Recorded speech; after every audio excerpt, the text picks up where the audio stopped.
This video will illustrate starting up a petrel new project and then loading the Teapot Dome 3D seismic data set into petrel. The first thing we need to do is go to the project menu and project settings. We're going to use this to put the coordinates of the map projection for the Teapot Dome area into this data set. We will do that by going to this coordinates and units window. If it's not the first one that comes up, as it did for mine, we're going to go to select a map projection. In our case, we're going to be looking for the map projection with a datum of NAD 27, and it is going to be the Wyoming State Plain East Central map projection that we're going to be looking for this area. So I'm going to fill in some of those words to help us find the projection that we're looking for. So we're going to put in NAD 27. We're going to put a space in, and we're going to find Wyoming in a space. And we're going to put East Central, and that probably will be enough to narrow down the number of projections to just the 6 or 8 that are here. I'm going to open this, drag this window a little bit so that I can see the full name of these particular choices. And we're going to notice I see one here, NAD 27, Wyoming State Plains, East Central Zone in U.S. feet.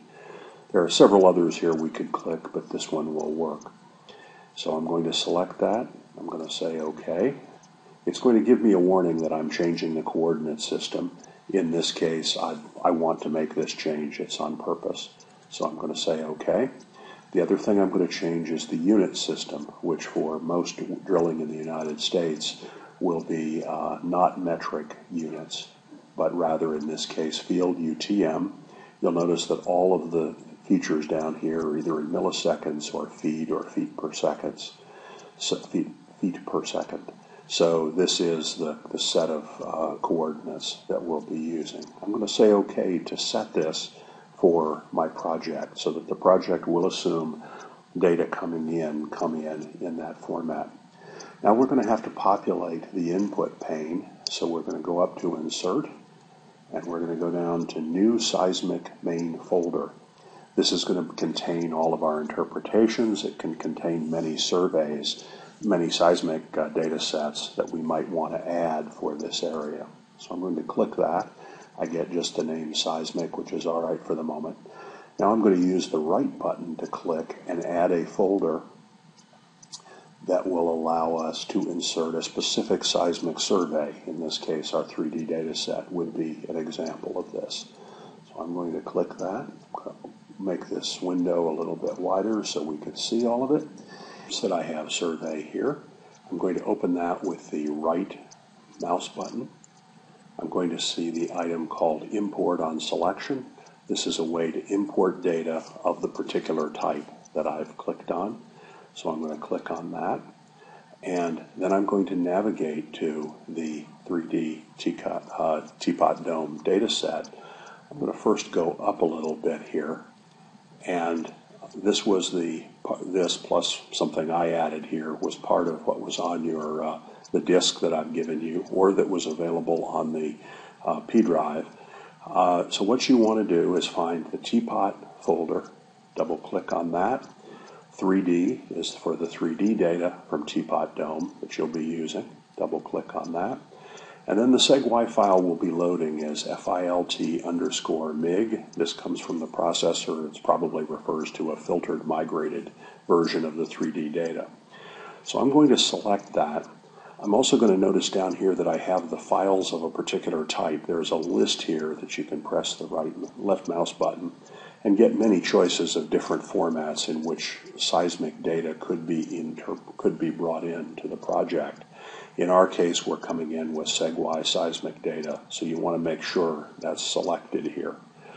Now I've selected the name, and I'm going to open the file. And it has now looked at the file.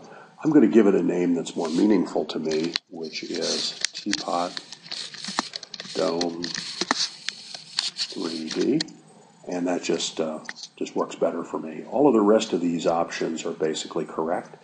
You'll notice that this is the map projection in which the seg-y data were recorded, and which matches now what our project is, so that should all work very well. So I'm going to click OK down at the bottom. It now very quickly loaded the data set, and you'll note it's added a series of lines here. One, Teapot Dome 3D, that's what I just changed, and that relates to this particular seismic survey that we'll work with.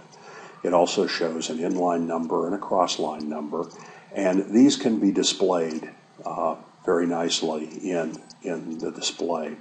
However, in order to speed things up, a general thing that I do, and I think many petrel users do, is we're going to make this data set a little more compact so that the system can work with it and display things more quickly. Petrel refers to that as realizing the data set. It will change the data set from 32-bit numbers to 8-bit numbers, which just makes it much more compact and easier to work with. So I'm going to hit the right button when I point at Teapot Dome, and I'm going to get a list of choices, and one of them is this funny word, realize. So I'm going to click that, and it's going to give me a display that will allow me to do this process of realizing the data. Now, one can fiddle with a lot of things in terms of these parameters, but in this case, we are just going to click the button Realize, and we will notice that now we have another set. This is Teapot Dome 3D Realized, number one, and it also has inline, cross-line, but it also has time slices in it that are already in a format that they can be easily handled by the computer. So I'm going to come down and simply press OK, and at this point I will just close up. It won't. This version of the data won't go away, but I'm going to just close it by hitting the minus sign there. And this is the one that I'm going to be using for display. Now, in order to display this at the first go, so at this point this actually is now loaded in. We could save this project and you'd have a good starting point. I'm just going to check and make sure that this has worked well. I'm going to go to the Window menu, pull it down. I'm going to get a 3D window that I can display. It should come up over here. And I'm going to get rid of this Task Manager just to make a little more screen space.